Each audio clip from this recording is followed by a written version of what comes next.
une a los verdaderos cristianos. Hoy si sales a la calle y preguntas si alguien es cristiano, te van a decir que sí. Te lo dice el mormón, te lo dice el adventista, te lo dice el católico, te lo dice todo el mundo. Pero ¿quién es un verdadero cristiano? Lo vimos la semana pasada, ¿verdad? Entonces la hermandad de verdaderos creyentes es solamente aquella gente que en verdad ha recibido a Cristo en su corazón, que es salvo por su gracia, que ha sido lavado por la sangre de Cristo y cuyas raíces están en Cristo. Amén. Bien, hace poco vi un famoso video en donde un guardia de seguridad con un uniforme impecable, no así de los vigilabas que está así hasta chueca su ropa mal abotonada, no, un guardia de seguridad así europeo, alto y con su gorra oficial, parecía de esos oficiales nazis de la Segunda Guerra Mundial, botas de charol, ¿no? Insignias al pecho, y estaba parado a la entrada de aparentemente una sucursal bancaria. Y en eso viene una persona, se le acerca y empieza a hablar con él. Y en el momento en el que él empieza a darle indicaciones, este hombre rápidamente le desenfunda su arma de cargo y lo apunta con ella, ¿no? Y el guardia se queda quieto, ¿no? Y este hombre, no contento con amenazarlo, le pega un plomazo, se mete al banco, roba, hiere a 2, 3 personas y se va corriendo. Una situación terrible, ¿no? Lo que tardaron las fuerzas de seguridad en llegar hasta el lugar de los hechos, no lo sabemos, pero hubo varios heridos. Y lo triste de toda esta situación fue que el ladrón no iba armado. Cuando empiezan a dar las noticias, dice el de las noticias, una persona que no iba armada asalta un banco. Ya saben el resumen de noticias pasando abajito. Persona que no iba armada asalta un banco. ¿Cómo asaltó un banco una persona no armada? Bueno, porque se la quitó al que sí estaba armado. Esto, amados hermanos, ocurre todos los días con personas que no están preparadas, oficiales de policía que no tienen el entrenamiento suficiente. Hace un año escuchamos la noticia de uno de los oficiales de policía yucatecos que también fueron atacados con su propia arma. Se acercó a detener a unas personas por una simple infracción de tránsito y resultó que estaban saliendo de Gran San Pedro Cholula. Ustedes se acordarán de la noticia, ustedes no se pierden estas cosas, ¿verdad? Ni yo me entero de todas. Ustedes, pastor, supo tal cosa, usted lo atendió. No sé cómo se enteran ustedes, pero bueno, habían cometido un feminicidio y el policía, porque los vio sospechosos, les dio alcance y ahí mismo bajan el cristal, le pegan un plomazo y con su misma arma lo rematan. Eso ocurrió aquí mismo, ya no en Alemania, ¿no? Personas que no están listas para la acción, que no siguen protocolos de seguridad, que no siguen las más mínimas reglas para el uso de un arma de fuego, pueden ser dañadas con ella e incluso proveer del medio para que otros sean dañados. Y los cristianos dirán, tienen mucha razón, ¿cómo es posible? Dios de mi vida, Jesucristo Santo, ¿cómo puede ser esto? Y nos indignamos por noticias como esta. Pero la verdad es que nosotros mismos somos muchas veces incompetentes en cómo manejar nuestra propia arma. Hace un rato decíamos, estad por Cristo firmes, ¿qué? Soldados de la cruz. ¿Sabe usted que usted es un soldado de la cruz? Usted es un soldado de Cristo. ¿Se acuerdan el pasaje que veíamos al final, la prédica anterior? Tú pues sufre penalidades como buen soldado de Jesucristo. Nosotros somos las huestes del Señor, somos el ejército de Cristo, somos los soldados de Jesucristo, ¿sí? La milicia secreta del Señor, infiltrada en este mundo para ganar almas. Nosotros hemos sido enviados en medio de los lobos para rescatar a las ovejas del Señor. Entonces, usted es un soldado, yo soy un soldado, la iglesia es nuestro cuartel y nosotros, si somos soldados, entonces también tenemos armas, ¿no es así? ¿Cuál es nuestra arma? La semana pasada estudiábamos la armadura del creyente también, al final en la administración. Estudiamos la armadura del creyente: casco, peto, cinto de la verdad, calzado, escudo, ¿verdad? ¿Y cuál es entonces nuestra arma? ¿Cuál es el arma del soldado de Cristo? ¿Qué dice la palabra? Efesios 6, ¿qué dice? ¿Cuál es? Toma también la espada del Espíritu, que es la palabra de Dios. ¿Sí? La espada del Espíritu, que es la palabra de Dios. La armadura es protección, pero también tenemos un arma. Entonces, ¿cuál es el arma según este pasaje? La espada del Espíritu. ¿Y cuál es la espada del Espíritu? La palabra de Dios. Ahora, ¿qué va a pasar si tú, cristiano, no sabes usar tu arma? Va a pasar lo mismo que en estas anécdotas. Alguien agarra tu propia Biblia y tus propios versículos y los apunta en tu contra, y te lastima a ti y daña la fe de mucha gente. Esto es justamente lo que ocurre cuando personas que saben usar tu arma mejor que tú vienen y te hablan. Pastor, fíjate que llegaron unas personas a mi casa y dijeron que si quiero saber más de Jesucristo, y les abrí la puerta, y ahorita ya no creo que Jesucristo sea Dios, ¿no? O sea, si tú no sabes usar tu arma, te la van a quitar y te la van a apuntar en tu contra, y van a dañarte a ti y a las personas que están a tu alrededor. Personas que utilizan la espada del Espíritu de manera maliciosa, malinterpretan la palabra y han perdido a mucha gente. Los falsos evangelios hoy están pero bateando. Mientras en Rey de Reyes se reúnen 100 personas, hay falsas iglesias, negocios con etiqueta de iglesia que están reuniendo a miles. ¿Se han dado cuenta de eso? ¿Por qué? Porque mal emplean la palabra de Dios y con ella lastiman a mucha gente. ¿Cree usted que es importante que usted sepa, conozca y sepa utilizar la palabra del Señor? ¿Te gustaría a ti aprender a utilizar la palabra del Señor? Todos tenemos que aprender, ¿verdad? No me confieso un experto, pero una cosa hago, como dice el apóstol Pablo: me olvido de todo el pasado en el que no sabía nada, y ahora sí, a lo que está por delante, al supremo llamamiento, a aprender, a crecer, a ser un mejor cristiano. Yo no sé cómo veniste a los pies de Cristo, o incluso si hay gente que nos visita por primera vez, no sé qué experiencia tengas con la palabra de Dios. Tal vez nunca has tocado una Biblia, pero hermano, lo que viene ahora en adelante en tu vida, lo que Dios demanda de ti, lo que Dios pide de ti, es que aprendas más. Mientras más te alimentes de la palabra del Señor, más preparado vas a estar. Amén. Muy bien, pues entonces el día de hoy vamos a ver las 7 características principales de nuestra arma. Si yo trajera aquí una escuadra, lo pensé, pero dije no, voy a asustar. ¿Qué es lo primero? Si yo trajera aquí una Magnum 45 y yo quisiera enseñarte a usarla, ¿qué es lo primero que tendría yo que hacer? Pues primero mostrártela, ¿verdad? Por acá sale la bala, por acá entra, ¿no? Este es el cargador, este es el gatillo, la cacha, el cañón, etcétera, etcétera, ¿no? Primero tendríamos que saber las partes, para qué se usa, cómo se agarra, etcétera, etcétera, etcétera, antes de empezar a tirar plomazos, ¿no es cierto? Entonces lo mismo con nosotros. Antes de empezar dando tajadas a todo el mundo con nuestra palabra, primero tenemos que conocerla. Amén. ¿Cuál es nuestra Biblia? ¿Cómo es nuestra Biblia? ¿De dónde vino? ¿Cuáles son sus características? Así que el día de hoy vamos a usar las 7 principales características de la palabra del Señor, que también coincidentemente son las 7 objeciones que más utiliza el diablo en contra de la Escritura. Porque si algo quiere hacer el enemigo es inhabilitar nuestra arma, quitarnos nuestra arma y usarla en nuestra contra. ¿Y cómo lo hace? Por medio de 7 objeciones clásicas, pero también tenemos que aprender cómo responder a estas objeciones clásicas que el diablo hace en contra de la palabra. Les voy a decir rápidamente cuáles son estas primeras 7. La número 1 es: la palabra de Dios es infalible. La segunda es inerrante. La tercera es divina.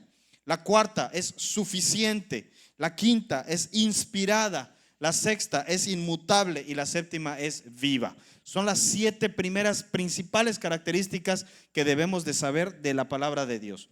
Y coincidentemente el diablo ataca cada una de estas 7 características con una sola frase. El diablo es pero astuto. Dice la palabra: más sabio eres que Daniel. El diablo es más astuto que incluso el que fue prácticamente rey de Persia, el segundo del rey de reyes, ¿verdad? No Cristo, el rey persa, así se le llamaba, ¿no? El diablo es astuto y con una simple frase trata de que quedes como tonto, como bobo. Así que vamos nosotros a estudiar estas primeras 7 características. La primera, ¿cuál fue? Ya se le olvidó, vea cómo está. Por eso les comparto el bosquejo. Al rato lo subo para que usted, si no toma notas, que veo que 2, 3 bichos toman notas nada más. Pero aquí está la librería El Ancla, que puede usted comprar una libretita, ¿verdad? Una Biblia de estudio donde tenga sus notas, para que usted aprenda, no solamente escucha. Si usted escucha, se le queda una parte. Pero si usted escucha y apunta, se le queda más todavía. Si usted escucha, apunta y repite, se le queda más. Y si usted escucha, apunta, repite y enseña, no, hombre, hermano, usted nunca se va a olvidar de lo que estamos enseñando aquí. Amén. Bien.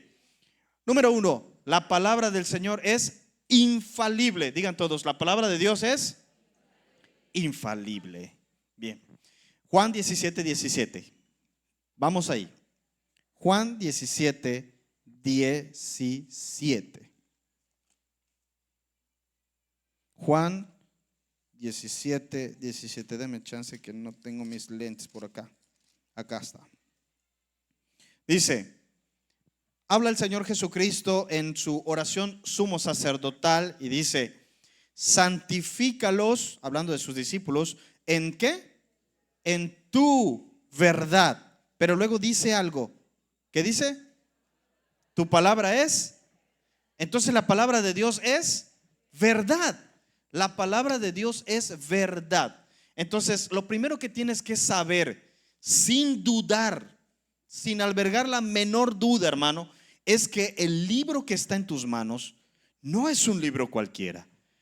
Este libro es la palabra de Dios. Y la palabra de Dios es llamada por el mismo Jesucristo la verdad de Dios.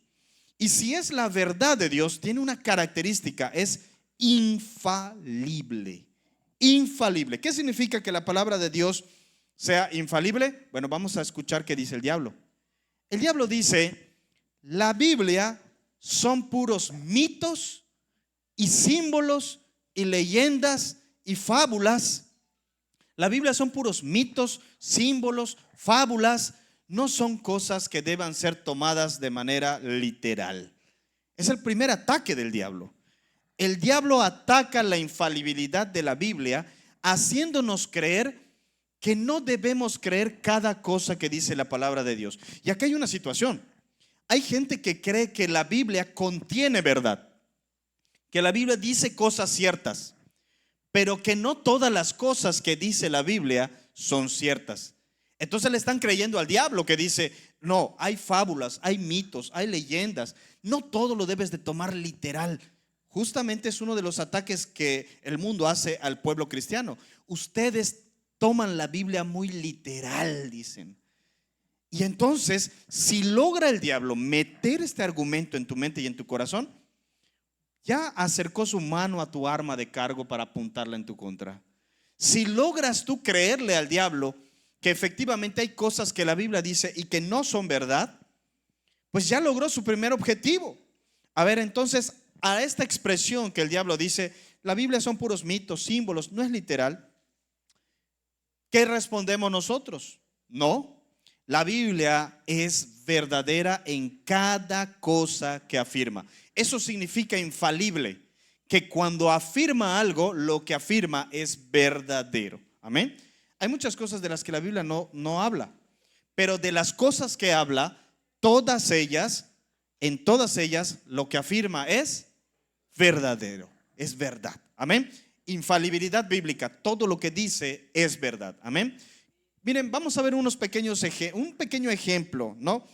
Fíjense, por ejemplo, que cuando la misma ciencia, la Biblia tiene exactitud científica, cuando la misma ciencia no se ponía de acuerdo acerca de si la tierra era redonda o era, ¿qué? Informe como algunos, o si era una gran tortuga como decían los hindús, ¿no?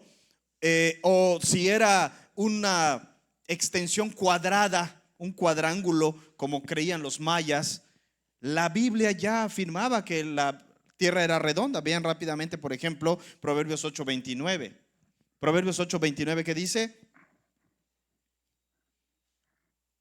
Cuando ponía al mar su estatuto para que las aguas no traspasasen su mandamiento, cuando establecía los fundamentos de la tierra, esto está hablando de la creación de la tierra, con él estaba yo ordenándolo todo y era su delicia de día en día, teniendo solaz delante de él todo el tiempo. Ahora, si nosotros vemos este versículo, regresamos a la primera parte, ¿sí? Cuando ponía al mar su estatuto para que las aguas no traspasasen, cuando establecía los fundamentos de la tierra, la palabra traducida ahí es curiosa. Es el círculo de la tierra. Cuando trazaba la redondez de la tierra, dice otra versión, el círculo de la tierra. ¿Por qué Dios pondría un fundamento circular si la tierra no es redonda? ¿Por qué no lo hizo cuadrado como creían, por ejemplo, los mayas?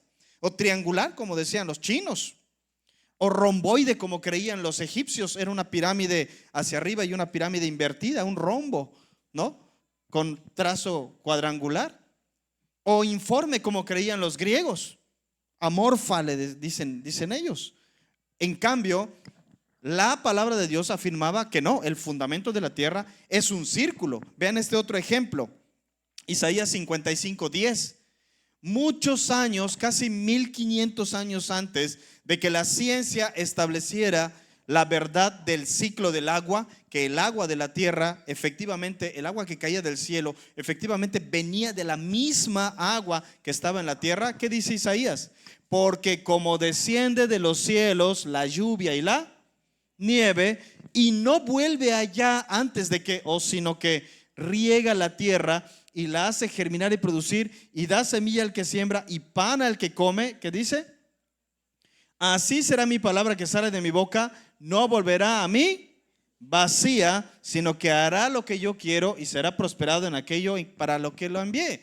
El Señor está diciendo que cuando Él habla su palabra, no regresa sin fruto, sino que primero va, cumple su objetivo de bendecir a la humanidad, hacer producir fruto, y después regresa a Él ya con ese fruto, ¿no? Entonces dice, así es el agua, o más bien mi palabra es como el agua. La humanidad no tenía la más mínima idea de dónde venía el agua. Los mayas creían, por ejemplo, que el agua que cae del cielo era las lágrimas del dios Chac. Imagínense. Y esto lo afirmaban los mayas en el 700 después de Cristo. Casi 1000 años, 1200 años después de que Isaías ya había dicho esto. Los mismos griegos creían que simple y sencillamente la tierra estaba hecha de varios elementos y que estos elementos eran fundamentales y que estaban presentes en todos los cuerpos. Todos los cuerpos eran tierra, aire, fuego y agua. Todos los cuerpos. Entonces el agua era intrínseca a todos los cuerpos. La cuestión del ciclo del agua no fue establecida por la ciencia hasta muchos años después. ¿Cómo los hebreos tenían idea de esto? Dicen los escépticos, lo aprendieron de los persas. No, los persas creían que Aita, la diosa del agua, era la que su sudor derramaba sobre la tierra, imagínate.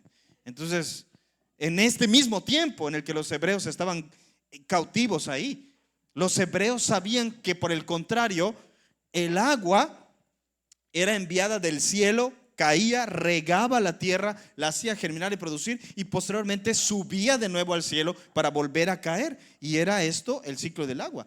La Biblia era exacta, tenía exactitud científica cuando el hombre estaba en pañales todavía. ¿Se dan cuenta? Entonces, ¿cómo puede ser que lo que el hombre no sabe, la Biblia ya lo tenía? ¿Cómo puede ser?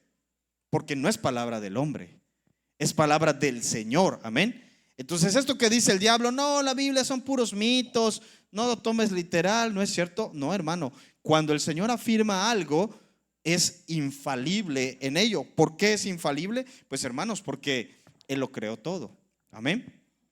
Uno de los avances científicos más recientes es la capacidad de entender que el universo está compuesto de átomos, pero no solamente de átomos, sino que los propios átomos están compuestos de partículas más pequeñas, las partículas subatómicas, y que la destrucción, la ruptura de un átomo en sus partículas menores desencadena una reacción de energía que puede destruir al universo.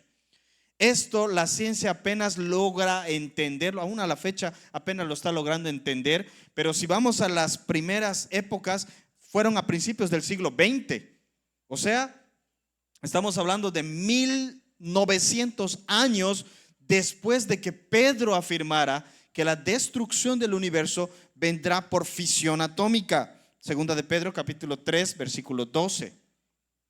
Dice él que la destrucción de esta creación, de este mundo, ¿cómo va a ocurrir?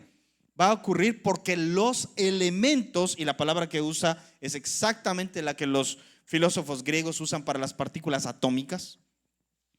Los elementos, las partículas elementales, los fundamentos más pequeños de los que está constituido el universo serán destruidos. Vean cómo dice: esperando y apresurándoos para la venida del día de Dios, cuando Cristo venga, en el cual los cielos encendiéndose serán deshechos. ¿Cómo se va a encender el cielo, hermanos?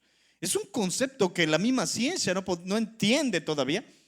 Y los que dice, elementos siendo quemados se fundirán. Y esta palabra, gracias, se fundirán, es la palabra fisión, la destrucción de los elementos más pequeños, la destrucción de los elementos de los que está constituido el universo. ¿Cómo Pedro sabía esto, hermano? Pues no lo sabía, hermano, no lo sabía, pero Dios sí que lo sabía. Ni siquiera sé si Pedro entendía lo que él estaba diciendo, ni siquiera sé si él lo entendía. Pero la verdad es que lo que él menciona, la destrucción del universo a través de fisión atómica, es algo que él no podía saber. Es más, yo estoy seguro que la 3/4 partes de los que estamos acá no entendemos lo que estamos diciendo. ¿Alguien entiende esto? No lo sé, ni lo tiene usted que entender, porque no es el tema de esta prédica. El tema de esta prédica es que cosas que ojo no vio, ni oído oyó, ni han subido a corazón de hombre, estas son las que Dios ha preparado a los que le temen, ¿verdad? Cosas que la ciencia no había ni siquiera soñado por ahí, Dios las había mencionado. ¿Cómo lo sabía? Porque Él es el Dios creador. Esta es su palabra y su palabra es verdad e infalible. Amén. Muy bien. Número 2, la palabra de Dios es inerrante. Digan todos, la palabra de Dios es inerrante. ¿Qué significa que la palabra de Dios sea inerrante? Inerrante significa que no contiene errores, no contiene mentiras. La primera es infalible. Cuando afirma algo, lo que afirma es verdad. ¿Ok? Pero dice el diablo, sí puede ser aquí, de chiripa Pedro dijo algo allá, ¿no? Le atinó ahí de chiripa Isaías al ciclo del agua. Sí, dice algunas cosas ciertas. Pero hay cosas que son tremenda mentirota. Tremenda mentirota, cosas que son imposibles. Hay errores en la Biblia. Nuestra respuesta es no. La palabra de Dios no contiene errores. La palabra del Señor es inerrante. Vamos a buscar este versículo. Salmos capítulo 119, 160. Dice el diablo, la Biblia dice cosas imposibles o falsas. 119, 160. ¿160 o 60? 160. 119, 160. La suma de tu palabra es verdad y eterno es todo juicio de tu justicia. Vean, Jesús dijo, tu palabra es verdad. En cada aspecto individual, cada cosa que dice es verdadero. Pero acá David nos dice, la suma de tu palabra, lo sumo, la totalidad de tu palabra es verdad. Es decir, desde Génesis 1:1 hasta Apocalipsis último versículo, todo lo que Dios afirma no contiene errores. Amén. No es que haya verdad en ella, sino que toda ella es verdad y por lo tanto no hay cabida para cosas que estén equivocadas. El diablo dice, hay errores en la Biblia. Nosotros decimos, no hay un solo error en la Biblia. ¿Saben? A lo largo de todos estos siglos, el diablo ha tratado de desacreditar la palabra y lo hace tratando de buscar errores. Incluso hay un libro que se hizo famoso hace unos cuantos años que se llama Diccionario de Errores y Contradicciones en la Biblia. La respuesta magistral de los estudiosos de la Escritura es un libro todavía mejor que se llama Diccionario de Aparentes Errores y Falsas Contradicciones en la Biblia. Genial, si usted lo puede conseguir, consígalo. Es un libro que refuta cada una de estas supuestos errores en la Escritura. Librería El Ancla lo tiene. No es cierto, no estamos haciendo promoción, pero ni sé si lo tienen. Pero es un libro muy bueno, sí, dicen por ahí que sí. Entonces, imagínense, errores y aparentes contradicciones. ¿Por qué aparentes contradicciones? Porque aparentan ser contradicciones, pero si nosotros estudiamos el pasaje, vamos al contexto, buscamos y estudiamos, nos damos cuenta de que no hay ninguna contradicción. Solo déjenme dar algunos ejemplos. En Josué 6, capítulo 6, versículos 20 y 24, vamos a verlo. Josué 6, 20 y 24 nos dice la historia bíblica. Entonces el pueblo gritó y los sacerdotes tocaron las bocinas, y aconteció que cuando el pueblo hubo oído el sonido de la bocina, gritó con gran vocerío y el muro se derrumbó. Vean el versículo 24. 24, Moy, por favor. ¿Te pasaste? Y consumieron con fuego la ciudad y todo lo que en ella había. Solamente pusieron el tesoro de la casa de Jehová, la plata y el oro y los utensilios de bronce y de hierro. Durante más de 2000 años, los escépticos han dicho que es imposible que por mucho que alguien grite, derrumbe los muros, o por muchas trompetas que tú pongas, no se van a derrumbar los muros, y tienen toda la razón. Lo que derrumbó los muros de Jericó no fue el grito de la gente ni el sonido de las trompetas, fue el poder del Señor. Esto lo sabemos nosotros. Pero durante mucho tiempo la historia de la caída de los muros de Jericó permaneció como una incógnita y como uno de los dedos en la llaga, en donde nos decían, esto por ejemplo no puede ser. ¿Cómo va a ser que los muros caigan por el griterío? ¿Cómo va a ser esto? Hasta que hace aproximadamente 30, bueno, ya no, ya son más. Yo decía, es que esto lo vengo predicando hace años, ya son como 45 años.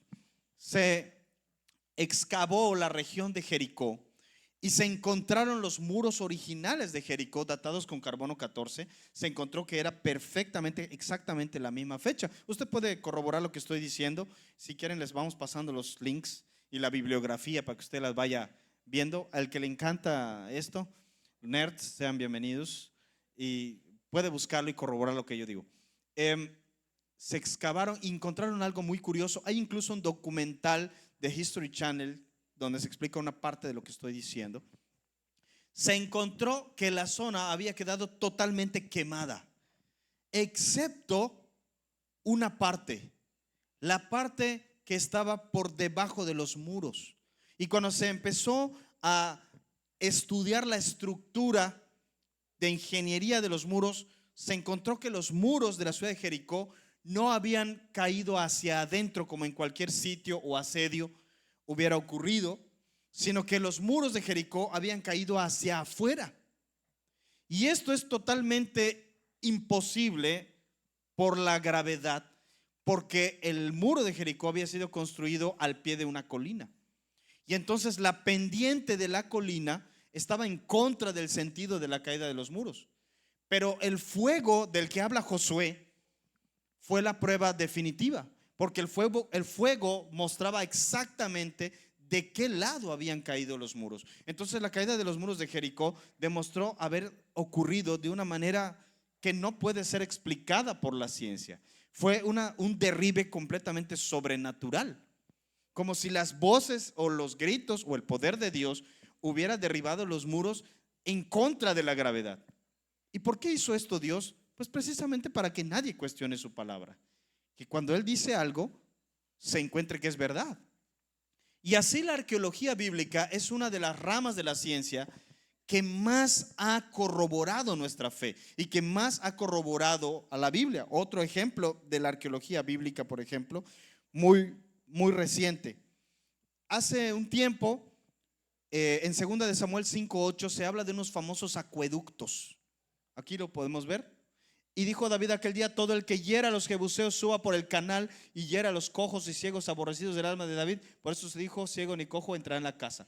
El acueducto de los jebuseos fue negado durante mucho tiempo por los arqueólogos que no creen en la palabra de Dios y decían: esta historia es mentira. David no pudo haber tomado la ciudadela de Sión porque encontramos la ciudadela de esa época y no existía ningún acueducto en ese sentido.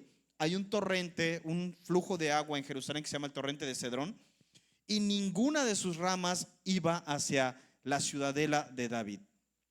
Y así se había dicho que la Biblia mentía en este asunto, hasta que hace poco, no tiene ni 20 años, se encontraron los famosos acueductos datados exactamente en la fecha en la que David tomó la ciudadela. ¿Sí? Entonces, nuevamente, la misma ciencia ha corroborado que los críticos de la Biblia se equivocan una vez más. Y podríamos dar otros ejemplos. Aquí les puse otros 4, no vamos a mencionarlos todos. En Números 11:31, este es un clásico. La Biblia dice, 11:31: y vino un viento de Jehová y trajo codornices del mar y las dejó sobre el campamento un día de camino a un lado y un día de camino al otro, alrededor del campamento, y casi 2 codos sobre la faz de la tierra. A un día de camino de un lado y un día de camino del otro, es decir, más de 60 kilómetros y 2 codos de altura, por lo menos son 45 y 45, 90 centímetros de altura. ¿Cuántas codornices tendrían que haber sido llevadas por el viento para que eso ocurriera? Eso es una tremenda mentirota, es una fábula, es una mentira. ¿Cómo puede ser cierto esto? ¿No? Y durante mucho tiempo los críticos han afirmado que esta historia es mentira. Ahora, esta es una aparente contradicción y un aparente error en la Biblia. Si nosotros estudiamos el pasaje en su idioma original, lo que está diciendo no es que habían codorniz sobre codorniz, cadáveres de codornices hasta 90 centímetros de altura, y si yo caminaba 60 kilómetros seguía viendo a esa misma altura. Lo que dice es que el Señor trajo un viento y las codornices estuvieron moviéndose en un área que abarcaba todo el campamento de Israel. Pasajes anteriores nos hablan de que la extensión del campamento era aproximadamente esta. Es decir, que todos los israelitas, cada uno de ellos, tenía codornices a su alcance, y que estas codornices, lo sabemos, ¿usted conoce una codorniz? ¿Ha comido codorniz? ¿No? La codorniz es un pajarito de este tamaño. ¿Y a qué altura vuela una codorniz? ¿Alguien lo sabe? ¿A qué altura vuela una codorniz? ¿20 metros? ¿5,000 metros de altura? ¿Puede alcanzar un sopilote? ¿A qué altura vuela una codorniz? No vuela. Ese es el problema. Si usted ha tratado de atrapar codornices, como yo lo he hecho desde mis 12 años, se dará cuenta que ese es el problema de atrapar una codorniz. Porque si volara sería fácil de ver, porque su color está exactamente del color de la tierra, ¿sí? Y cuando vuelan es cuando le puedes dar un tiraulazo. Soy un experto en el tema. Entonces, cuando se levanta es cuando le das. Por eso, cuando revolotea como una gallina y salta 2 codos de altura, 1 codo de altura, lo puedes atrapar. Y si están revoloteando porque el viento las ha traído, es muy fácil sacar chabucán y solitas van a caer 2 o 3, ¿sí? Lo que está diciendo el pasaje es exactamente eso.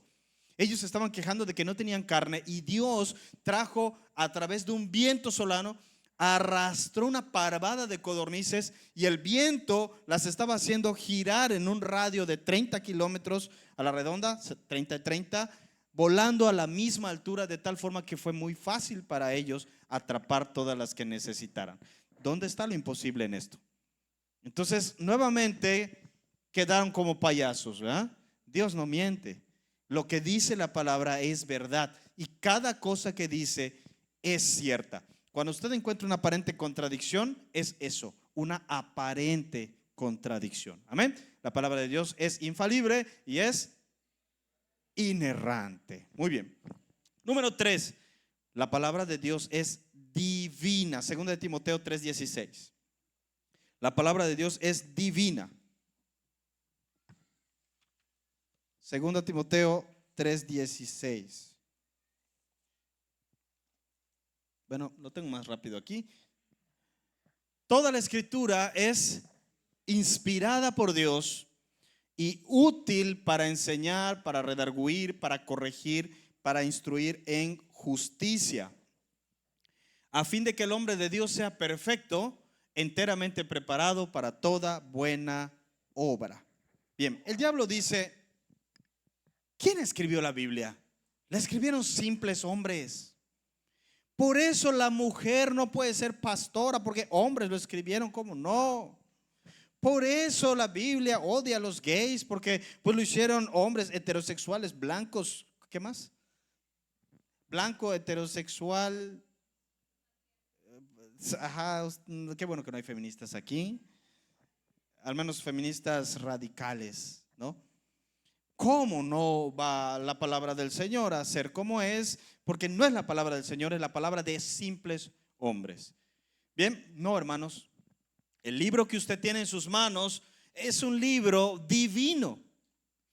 Es un libro que viene de la misma mente del Señor. Lo que usted está leyendo es la mente de Dios hecha escritura, hecha palabra. Los pensamientos de Dios puestos para que usted los pueda leer. Eso es la palabra de Dios. Eso significa que la palabra de Dios es divina. Significa que Dios es su autor. Digan todos: Dios es su autor. El autor de la palabra es Dios. Bueno, pastor, ¿y cómo puedes decir eso? ¿Vino Dios y escribió con su dedo, así como en la película Los 10 Mandamientos, la Biblia? Bueno, no. La única parte que sabemos que fue escrita directamente por el dedo de Dios, efectivamente fueron los 10 mandamientos de Moisés. Pero todos los demás, ¿cómo fueron escritos? Fueron escritos por medio de hombres. Ok, fueron escritos por medio de hombres. Pero el autor final, ¿quién es? Es el Señor. Dice el diablo: no, es una obra maestra, pero humana.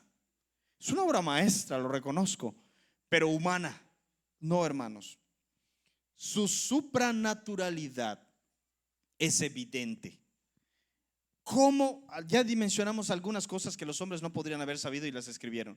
Pero dígame, por ejemplo, profecías como Daniel 9:24 en adelante, la profecía de las 70 semanas. ¿Cómo un hombre podría haber sabido los acontecimientos futuros? Si nosotros leemos en Daniel 9, 70 semanas están determinadas sobre tu pueblo y tu santa ciudad para terminar la prevaricación, bla, bla, bla, bla. Ya hemos estudiado esto en el seminario de Daniel en la Pascua, la profecía de las 70 semanas. Y llegamos a la conclusión de que era imposible que un hombre que haya vivido en el imperio aqueménida, en la era en la que fue escrito el libro de Daniel, hubiera sabido que, en primer lugar, ¿qué es? Es una mariposa. Déjenla. Es una mariposa especial. Se autopercibe mariposa. Era imposible que un hombre de la época de Daniel supiera que Alejandro Magno iba a asumir el trono de Filipo II. Que Alejandro Magno, con un ejército de solo 30,000 soldados, iba a derrotar a los 120,000 guerreros persas en la batalla de Isos. No podía saberlo. Y que luego lo iba a rematar en la batalla de Gaugamela. Y que iba a morir antes de los 40 años. Y que 4 de sus generales iban a heredar su imperio. Y que de esos 2 iban a ser los más poderosos. Y uno iba a asumir el imperio del sur, el imperio tolemaico, y otro, el imperio al norte de la Tierra Santa. Era imposible todo esto. ¿Cómo iba él a saber estas cosas? Y que además todo esto iba a ocurrir en los 70 años en que ellos estaban construyendo el templo. Y que después de esto iba a venir el Mesías, y que el Mesías iba a ser asesinado y tratado como un criminal. él no hubiera podido saber esto, y que después de esto el continuo sacrificio, es decir, el templo iba a ser destruido y que el lugar santo iba a ser profanado en el 70 después de Cristo. No podía haber sabido esto.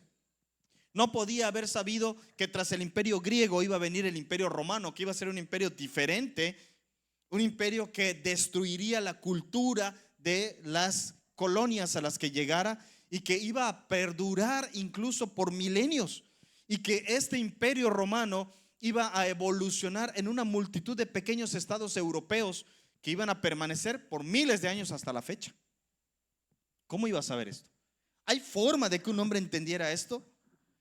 Por 2500 años que se ha analizado la profecía de Daniel, no se ha encontrado una explicación. ¿Saben cuál es la explicación que dan los ateos? No, es que no lo profetizó, es que, a ver, ¿qué digo? Lo escribieron cuando ya todo había pasado. Ahí está, listo. Hay un problemita.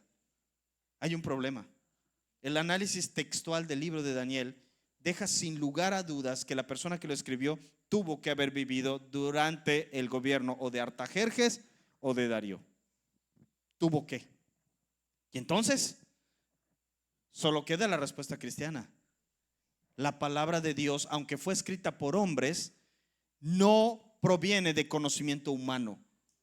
Proviene del conocimiento divino inspirado a los hombres, quienes lo pusieron en letra. ¿Sí me doy a entender, hermano? El libro que está en tus manos no es cualquier libro. Contiene palabras que sí, fueron escritas por una mano humana o por una máquina humana, pero lo que está diciendo allí, las verdades que se mencionan allí, no pudieron haber provenido de una mente humana, necesariamente una mente suprahumana, supernatural, una mente fuera de este mundo que conoce la historia, tuvo que haber transmitido ese conocimiento. Entonces el autor de la Biblia es Dios. La palabra de Dios es divina. Amén. ¿Sí me doy a entender? Que usó a los hombres con todas sus experiencias, con toda su cultura, sus propias palabras. No eliminó la personalidad de los hombres a quienes usaba, pero Él es el autor. ¿Sí me doy a entender? Bien, y ese es solamente un ejemplo. Por ejemplo, Lucas 24:27, la huella dactilar profética. La cantidad de profecías hechas acerca de Jesucristo, cada una de ellas dice una cosita acerca del Mesías. También tuvimos un pequeño seminario acerca de las profecías mesiánicas ahorita durante la Pascua, y en la siguiente Pascua lo vamos a repetir.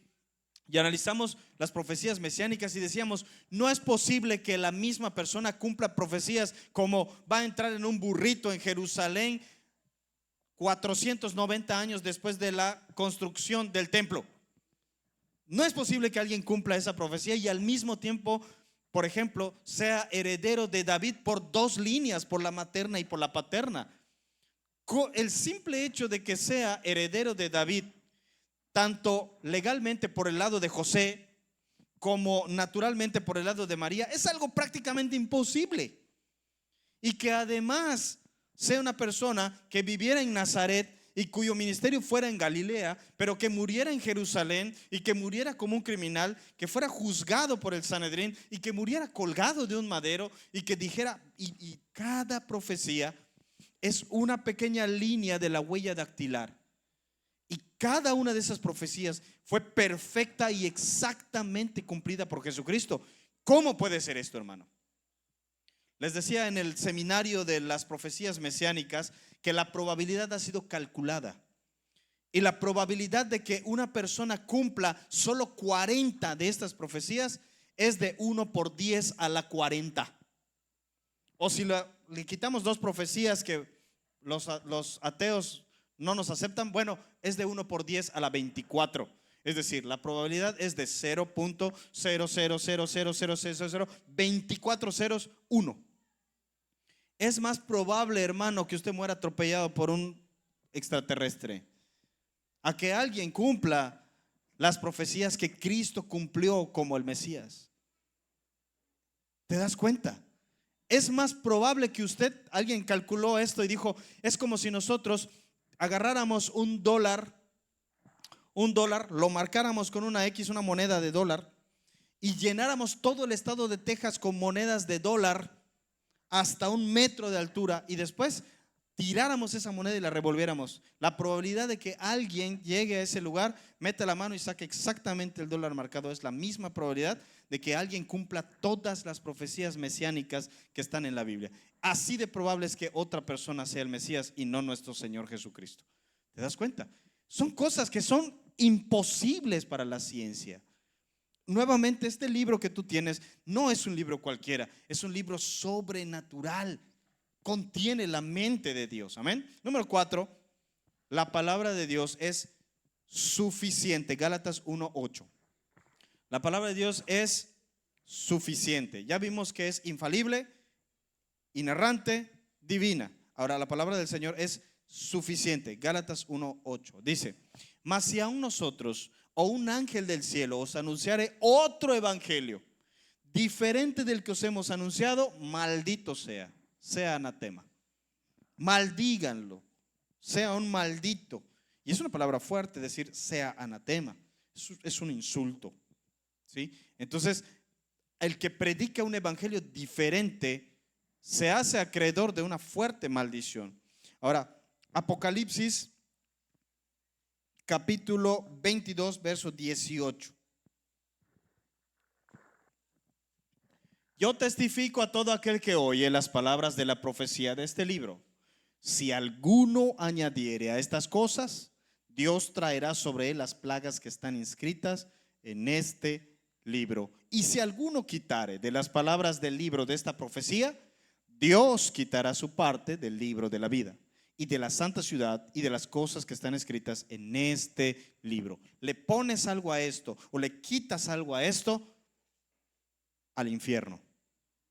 Eso es lo que está diciendo. No hay otra forma de interpretarlo, ¿sí?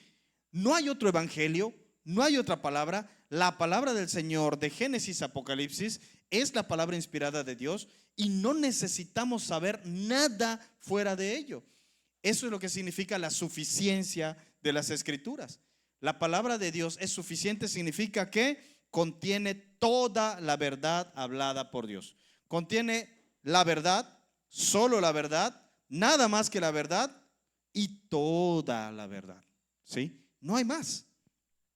Si Dios hubiera querido decirnos algo más, lo hubiera añadido a la Biblia. Eso significa que la palabra de Dios es suficiente.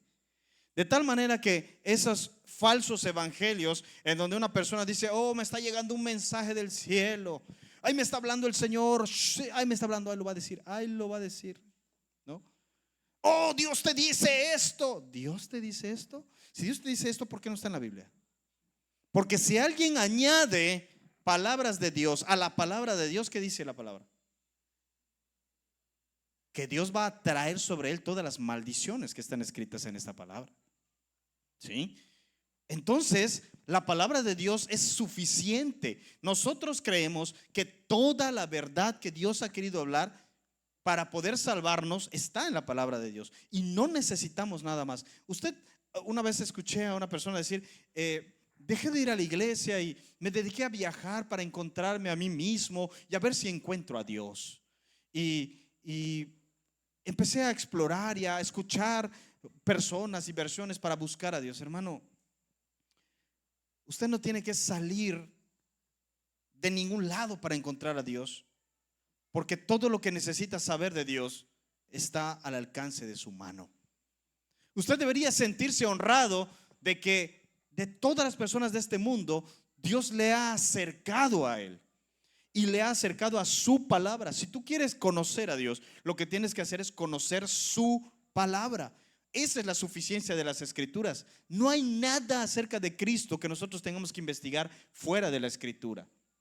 Miren que a mí me encanta mucho la apologética, pero no soy de los que andan buscando en la ciencia cómo comprobar de Dios. No, hermanos, esto es porque hay gente que lo necesita y que debemos saber algo de apologética. Pero usted no necesita que el científico le demuestre que Dios existe. Usted no necesita que la psicología le enseñe acerca de Dios. Usted no necesita que nadie le enseñe acerca de Dios, sino la palabra de Dios. Todo lo que tenemos que saber está ahí. El diablo dice se puede conocer a Dios de otras formas, no solo la Biblia. Y aquí hay un peligro tremendo, hermanos. Si logramos creerle al diablo acerca de que hay otras formas de escuchar a Dios fuera de la palabra que Él ha hablado, hay un peligro tremendo. Si yo creo que puedo conocer a Dios invocando espíritus, ¿cómo sé que esos me están diciendo la verdad? Si yo creo que la palabra de Dios o que Dios me puede hablar a través de la hermana sotana que tiene el don de profecía, ¿cómo voy a saber que lo que la hermana sotana es realmente cierto? Yo sé que la palabra de Dios es verdad, pero yo no sé si lo que ella dice es verdad. ¿Sí me doy a entender? Si nosotros empezamos a buscar palabra de Dios en nuestros sueños, hermano, un día vas a soñar con elefantes rosados. ¿Y cómo vas a saber que eso es de Dios o no es de Dios? ¿Sí? Es que yo soñé tal cosa, yo soñé que me pasaba esto, que me casé con una güera, yo soñé que tal. ¿Y eso qué, hermano? ¿Eso qué? Nuestros sueños no son fuente de verdad. La única fuente de verdad es la verdad. Nuestros sentimientos no son fuente de verdad, gracias. No son fuente de verdad. Nuestras opiniones no son fuente de verdad. Y te voy a decir una cosa, los pastores no son fuente de verdad. Los predicadores no son fuente de verdad. Nosotros debemos ser creídos en la medida en que nos apegamos a la palabra del Señor. Por eso usted debe traer su Biblia y estudiarla para corroborar que lo que aquí se está diciendo es cierto. Usted no le va a creer a nadie solo porque se para en un púlpito. Hay gente que se la pasa viendo videos de predicadores en YouTube. ¿Conoces a esa gente, hermano? ¿Conoces esos ministerios? ¿Sabes si lo que te están diciendo es realmente cierto? Hay tantos falsos predicadores y falsos maestros que se enriquecen tergiversando el evangelio. ¿Te vas a exponer a ello? Mejor aprenda usted a estudiar la Biblia y estúdiela y deje que el Señor le enseñe y aprenda. Y entonces, hermano, usted va a comparar la verdad con la verdad. Amén. Bien, entonces la palabra del Señor es suficiente. Ejemplo, ya vimos algunos ejemplos.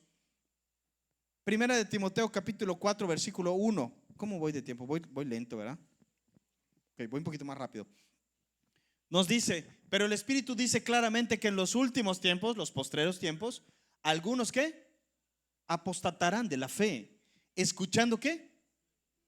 Espíritus engañadores y doctrinas de toda doctrina que no sale de la palabra de Dios es una doctrina de demonios.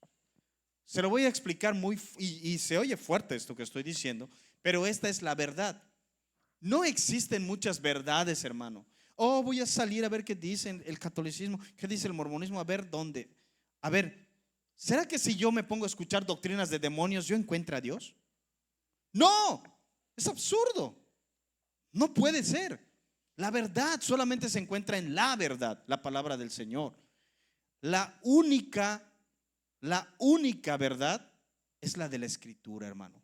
Si yo me alejo del verdadero evangelio porque quiero ser amigo de estos o de los musulmanes o de los budistas, o voy a incorporar esto de Buda, está bonito, vamos a meterlo acá. Usted está escuchando doctrinas de demonios, hermano. Dice claramente, en espíritus engañadores. El enemigo ha enviado a sus espíritus por todo el mundo e inspira constantemente nuevas religiones, sectas, doctrinas. ¿Para qué? Precisamente para que se pierda el pueblo de Dios, para que usted esté en lugares en donde cree que está buscando a Dios, pero en realidad está siguiendo demonios. Este señor José Smith, que fundó la religión mormona, decía que el ángel Moroni, ¿quién caramba es el ángel Moroni? El ángel Moroni le habló y le guió hacia unas planchas de oro en donde había palabra de Dios. ¿Saben? Se ha desacreditado completamente todo lo que ha dicho. La arqueología ha tratado de encontrar las ciudades que se mencionan en su libro, no existen. Por el contrario, la arqueología ha demostrado que cada cosa que la Biblia dice es verdad. Entonces, ¿qué es lo que pasó? Una religión fundada por escuchar espíritus demoníacos, hermano, por escuchar espíritus engañadores. Los testigos de Jehová fueron fundados por un tal Russell, que también decía escuchar ángeles. El adventismo del séptimo día fue fundado por Elena G. White, que veía ángeles y que dijo que Cristo iba a venir en tal fecha. Pasó la fecha y no llegó Cristo, y luego cambió la fecha y así se la han llevado hasta ahora. Entonces, amados hermanos, ¿podemos encontrar a Cristo fuera de la verdad, escuchando religiones? El Papa es infalible cuando habla ex cátedra. Infalible. Se han contradecido entre ellos 1001 veces. No hay infalibilidad fuera de la palabra del Señor. No hay. En una ocasión hubieron 3 papas al mismo tiempo. Entonces, ¿cuál era el bueno?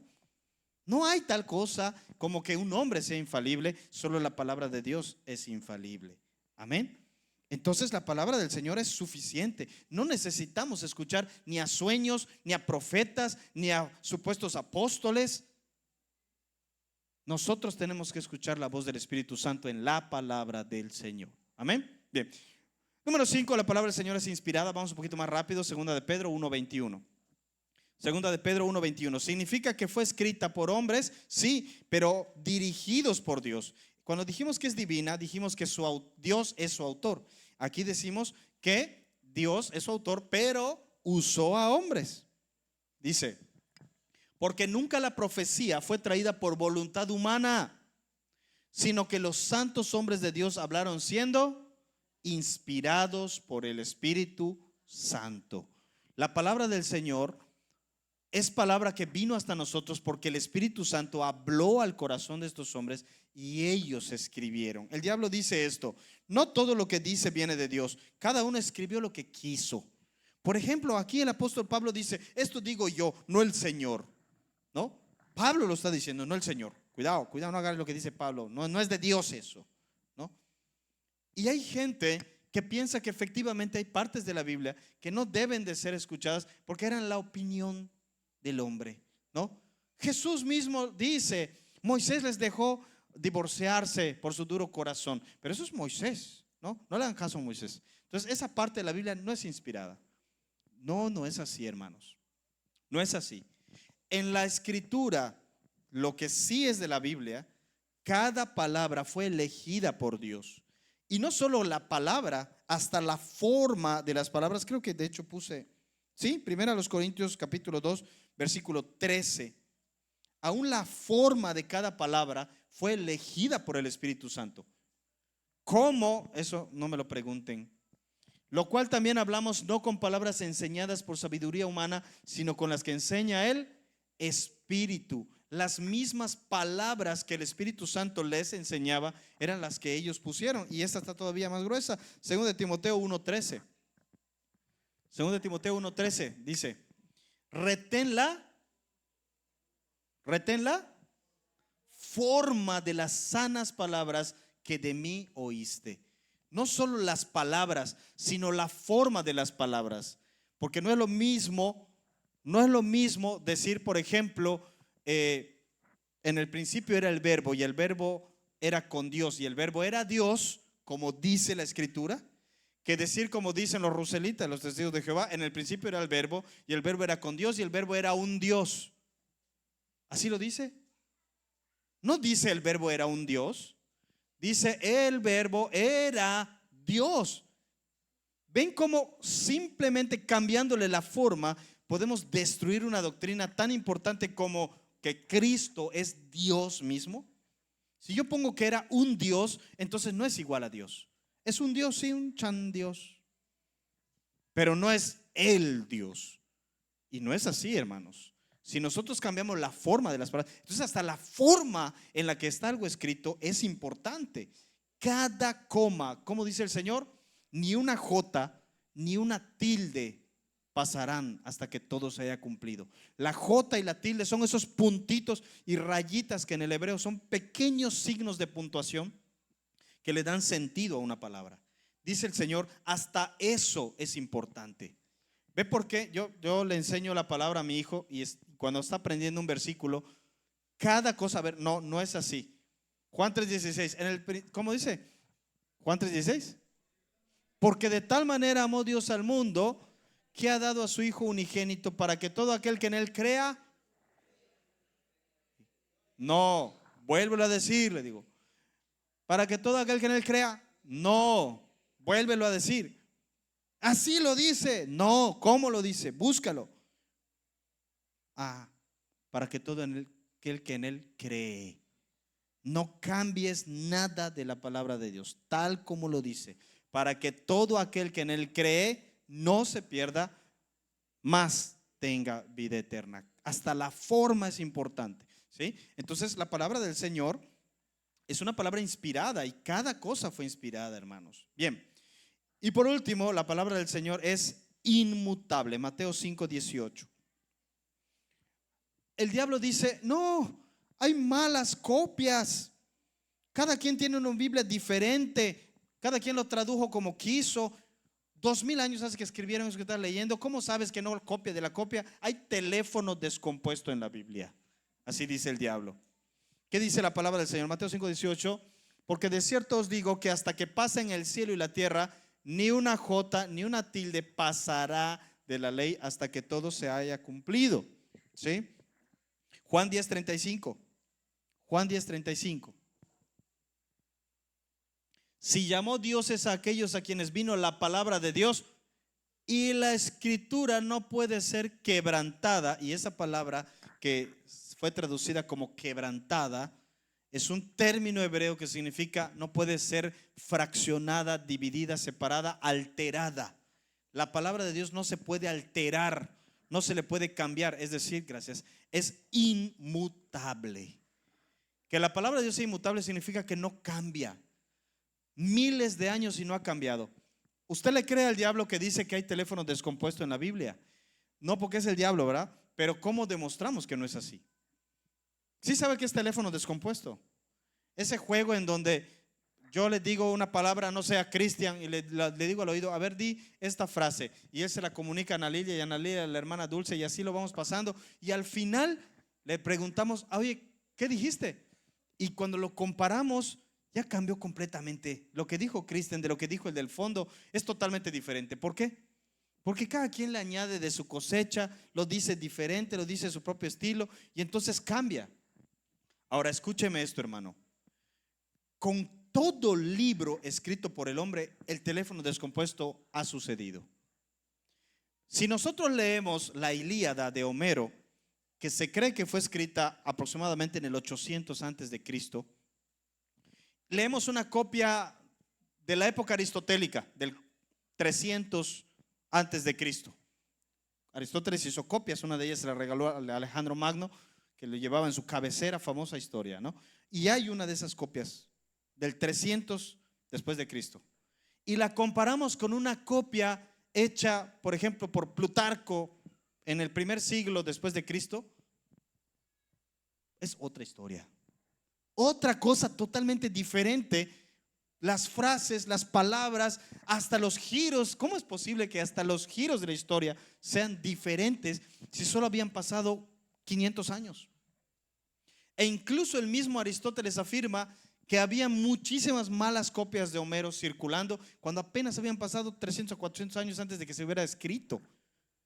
Ahora, la Biblia, hermanos, tiene partes que tienen casi 3000 años de antigüedad. 3000 años de antigüedad. Y escuche esto: ¿cómo sabemos que no hay teléfono descompuesto en la Biblia? Hace apenas unas décadas, en las cuevas de Qumran, se encontraron unas ánforas en las cuales había manuscritos. Y cuando las personas estudiosas de antigüedades empezaron a analizar qué eran, se dieron cuenta de que eran copias de partes de la Biblia. Entre ellas hay un famoso manuscrito de Isaías que está fechado en aproximadamente el 30 al 60 después de Cristo.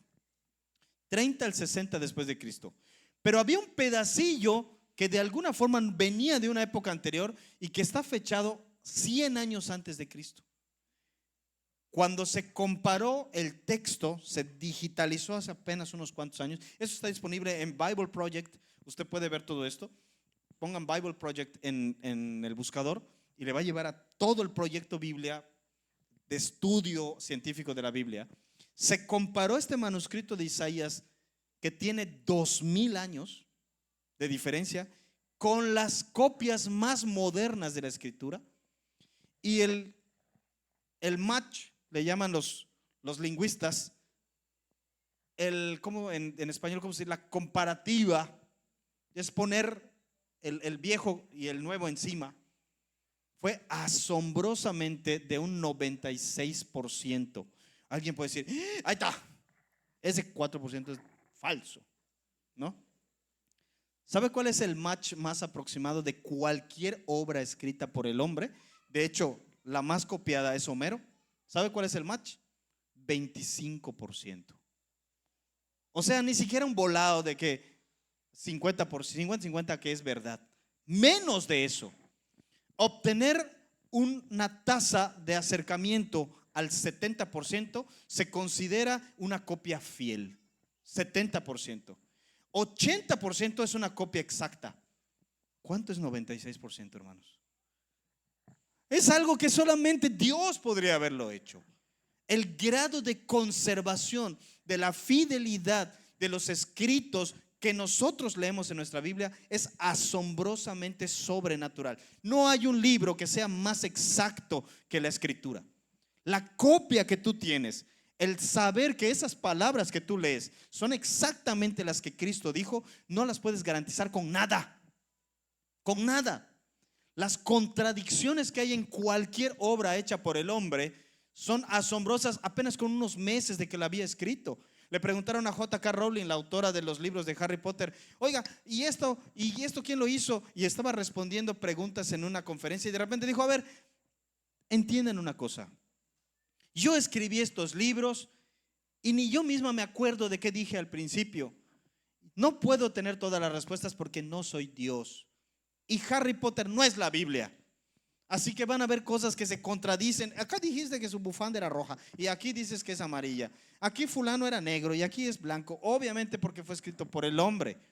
Y fue escrito apenas, estaba respondiendo preguntas de un libro que ella misma escribió apenas unos cuantos años antes. Y aquí estamos respondiendo preguntas de libros que fueron hechas por muchísimos autores diferentes, que vivieron en países distintos, en épocas distintas, de niveles socioeconómicos distintos, de culturas totalmente distintas. E increíblemente, ninguno se contradice. ¿Cómo es posible esto? ¿Cómo es esto posible? ¿Cómo es posible que la Biblia sea tan exacta? ¿Cómo es posible que las copias hayan sobrevivido con tal exactitud? ¿Cómo es posible? No le creas al diablo. El diablo dice, hay malas copias, es que tu Biblia no es esta, le quitaron tantos libros. Hermanos, no es así. Nuestra Biblia es la Biblia. Y usted puede leer la versión Reina Valera 60 que lee el evangélico, o la Biblia de Jerusalén que lee el católico. Nada más la traducción del Nuevo Mundo, que está súper cercenada, no te recomiendo, que es la de los Testigos de Jehová. Pero cualquier otra Biblia, hermano, es válida y dice exactamente el mismo mensaje. ¿Por qué? Porque la palabra del Señor es inmutable. Amén. Muy bien. Quiero terminar con esto.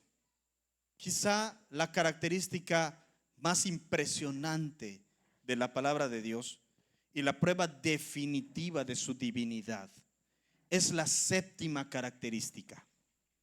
La Biblia está viva. La Biblia está viva. Y cuando digo esto, hermano, yo sé que suena a que ahorita te va a morder el libro, ¿no? Pero este libro, no el libro, la palabra que contiene, es una palabra que tiene una característica sobrenatural que es la más impresionante de todas. Es una palabra viva. Hebreos capítulo 4, versículo 12. Dice, porque la palabra de Dios es viva y eficaz y más cortante que toda espada de dos filos, que penetra hasta partir el alma y el espíritu, las coyunturas y los tuétanos, y discierne los pensamientos y las intenciones del corazón. Hermano, la palabra de Dios tiene una capacidad que ningún libro puede hacer. La palabra del Señor tiene mensaje exacto y preciso para cada persona del universo en cualquier época en que exista, sin importar qué edad tenga, qué raza, qué entendimiento, no importa quién seas, cómo seas, de dónde seas, en qué año estés viviendo, la palabra del Señor es válida para todos. ¿Cómo puede ser esto? ¿Cómo puede tener consejos vivos para ti hoy y tenerlos para una mujer de la era medieval, por ejemplo? ¿Cómo puede ser válida para un judío del primer siglo y para un yucateco del siglo XXI? Y no solamente que sea válida, la palabra del Señor es el único libro que cambia vidas. Es el único libro que transforma personas. La llegada de una Biblia a un lugar es un acontecimiento muy especial. Cuando nosotros traficábamos Biblias hacia la isla de Cuba hace unos cuantos años, recuerdo perfectamente que uno de los hermanos decía: hermanos, es que el gobierno no permite esto. Si les agarran, no les van a dejar volver. Y si a mí me agarran con una caja de Biblias, o sea, yo voy a terminar en la cárcel y mi familia va a sufrir porque nos van a disminuir el apoyo gubernamental. Y decía un pastor: ¿y por qué, hermano? O sea, es solo un libro. Porque el gobierno no cree que sea solo un libro. Ellos saben que esto es peligroso porque han visto lo que pasa. Cuando una Biblia llega a una familia, cuando una Biblia llega a una comunidad, la comunidad se divide. La gente empieza a convertirse en cristiano y entonces empiezan y cambian. Ya no son los mismos, ya no hacen las cosas que les dicen, piensan por sí mismos. El gobierno no quiere esto. Y en una ocasión llevamos Biblias a un cerezo y yo estaba dando mi speech típico, no, que venimos acá y valores cristianos y va a ayudar en esto y esto y lo otro. Y me dijo: ay, párale, ¿qué traen? ¿Biblias? Eso no queremos aquí. No queremos aquí. Es un libro para que lean los presos. No es, me vas a venir a engañar, me decía el director del cerezo. A mí no me vas a venir a engañar. Eso no es solo un libro. Lo que ustedes traen es rebeldía, es esto, porque cuando un libro como estos entra, yo ya lo viví. Yo no he sido director solamente aquí. Empiezan a cambiar, empiezan a tener cultos, empiezan que ya no tomo, que ya no fumo, que esto, que lo otro, y empiezan los pleitos entre internos. No queremos eso acá. Eso no es un libro. Ese libro cambia a las personas. Y yo me sentí muy honrado de escuchar esas palabras, sobre todo de un impío. Esto no es solo un libro. Esto cambia a la gente. Y el mismo enemigo y el mismo diablo le tiene un temor. ¿Por qué? ¿Por qué? Porque no es solo un libro.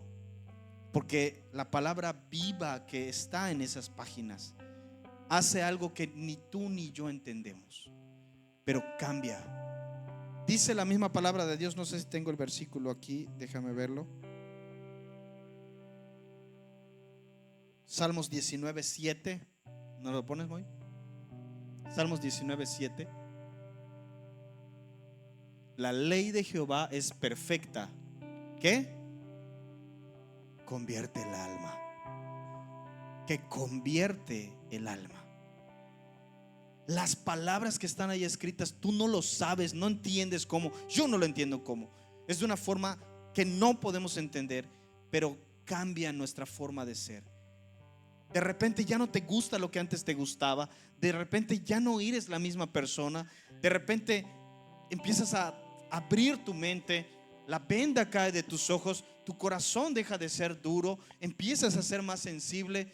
Empiezas a desear las cosas buenas. Empiezas a aborrecer las cosas malas. Tu carácter va cambiando. La palabra de Dios convierte el alma. No mentían esos señores. Aunque eran incrédulos, no mentían. A mí no me engañas, ese libro cambia a la gente. A mí no me mientes, eso no es un simple libro. Para el reino de las tinieblas, esto es problemas. Esto es problemas. Pero para nosotros esto es poder de Dios.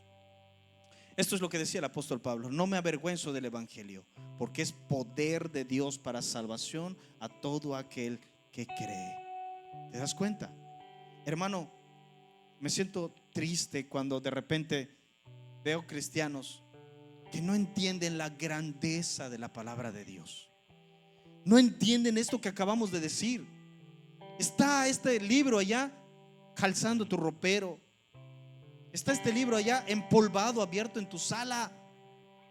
Está allá todo floreado en tu mochila. Cuando en este libro está la vida. Cuando en estas páginas está el poder que te puede cambiar y hacer una persona distinta. Cuando en estas páginas están las palabras que te pueden insuflar vida eterna, que pueden salvar tu matrimonio, que pueden hacerte un mejor hijo, un mejor padre, un mejor cristiano. Cuando aquí está tu vida. ¿Te das cuenta, hermano? Yo quisiera que hoy, en el día de la Biblia, pienses un poco en si le has dado el tiempo que se merece la palabra de Dios. Hay gente que quiere las cosas fáciles. Ay, que el pastor me diga ya una palabra. Allá está el tesoro. Oh, si me buscares como a tesoros. De hecho, creo que es el versículo que sigue. Si trabajaras buscando tesoros en la Biblia como trabajas buscando dinero, qué tremendo cristiano serías. Qué cristiano más sabio serías. Si así como te desesperas por necesito una chamba, necesito dinero, no puedo faltar a mi trabajo. Si así dedicaras un tiempo a buscar el tesoro en la Escritura, wow, hermano, serías un tremendo y poderoso instrumento en las manos de Dios. Amén. Vamos a orar antes de que se pierda este momento. Cierra tus ojos ahí en tu lugar y vamos a meditar en la palabra del Señor y en cómo la hemos buscado, si la hemos estudiado. Yo quiero que seas completamente sincero con Dios en esta hora. No mientas, hermano, porque a mí me puedes mentir, incluso a ti mismo, pero a Dios no lo puedes mentir. ¿Cuánto tiempo dedicas a leer la Escritura al día? ¿Cuándo fue la última vez que la leíste conscientemente? ¿Cuándo fue la última vez que tomaste tu libreta y te pusiste a apuntar, sacando tesoro de la Escritura? Quiero que no se te vaya este versículo que acabamos de leer. La palabra de Dios convierte el alma. Y oremos a Dios y dile: Señor, convierte mi alma, cámbiame, cambia mi corazón, transforma mis pensamientos. Pero también reconoce delante de Dios: Dios, yo sé que no he leído, no he estudiado. Si comparo el dinero con tu palabra, es evidente que el dinero ha tenido más peso en mi vida porque le he dedicado más tiempo a buscarlo. Padre, en el nombre de Jesús, yo te pido que nos perdones, Señor, porque cuántas veces hemos menospreciado tu palabra. Hoy hemos entendido, creo que es más que claro, que tu palabra es sobrenatural. No es un simple libro. Tú vives en ella. Tu espíritu corta profundo nuestros pensamientos, nuestras intenciones. Entra profundo en nuestro ser, porque es una palabra viva. Y yo me puedo dar cuenta porque me has cambiado a través de ella. Pero reconozco, Señor, que necesito buscar más de tu palabra. Necesito buscar más de tu palabra. Pon en mí el querer como el hacer. Ayúdame, Señor, a no olvidar, que el mensaje de esta noche quede bien grabado en mi corazón. Ayúdame a no olvidar que cuando necesito consejo, lo que necesito es tu palabra. Que cuando estoy siendo tentado, lo que necesito es tu palabra. Cuando estoy triste, ahí estás tú en tu palabra. Cuando la ira me domina y no puedo controlarme, necesito que tu palabra convierta en mi alma. Que cuando el enemigo me ataca, lo que necesito es la espada de tu palabra.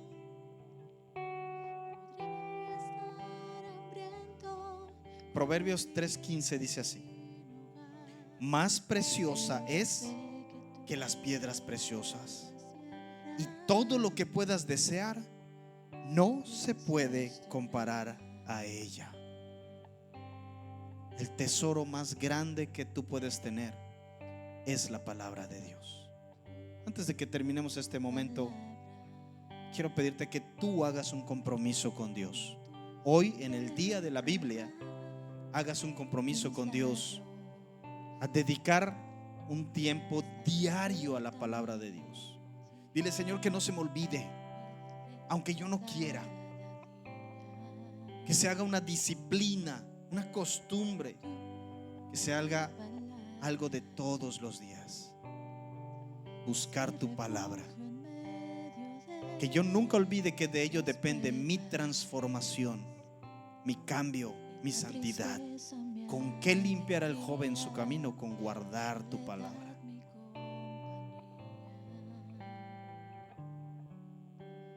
Podría estar perdido como un náufrago en el mar y aún perderlo todo hasta el aliento. Podría estar hambriento como un niño sin hogar, pero yo sé que tu palabra siempre a mí me sostendrá.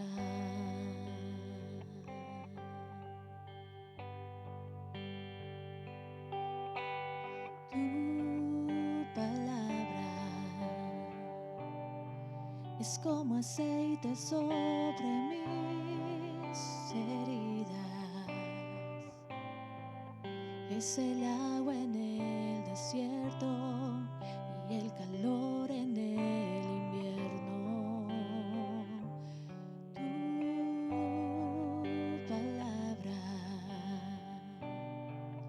es la voz que me habla en la mañana, es mi consejo cada día y en las pruebas quien me anima. Podría estar perdido como un náufrago en el mar y aún perderlo todo hasta el aliento. Podría estar hambriento como un niño sin hogar, pero yo sé que tu palabra siempre a mí me sostendrá.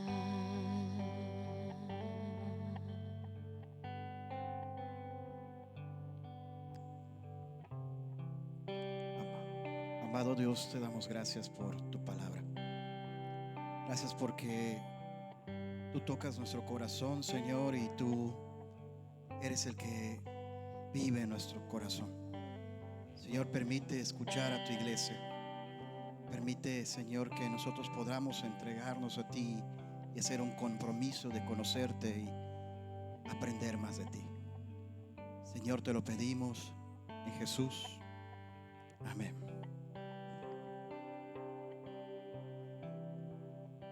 Amén.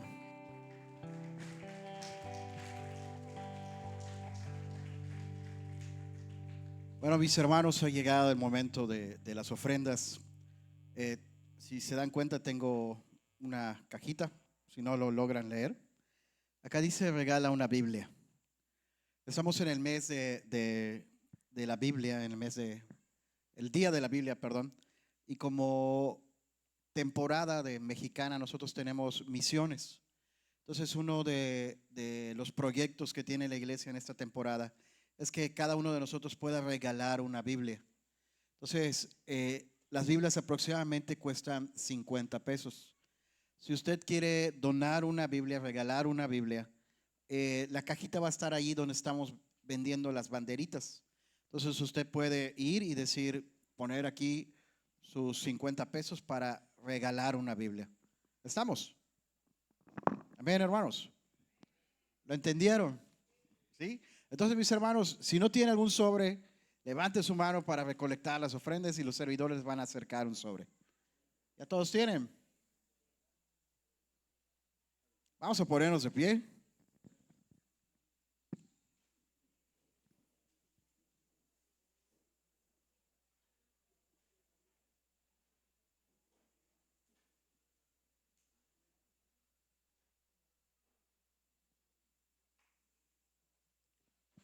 ¿Listos todos?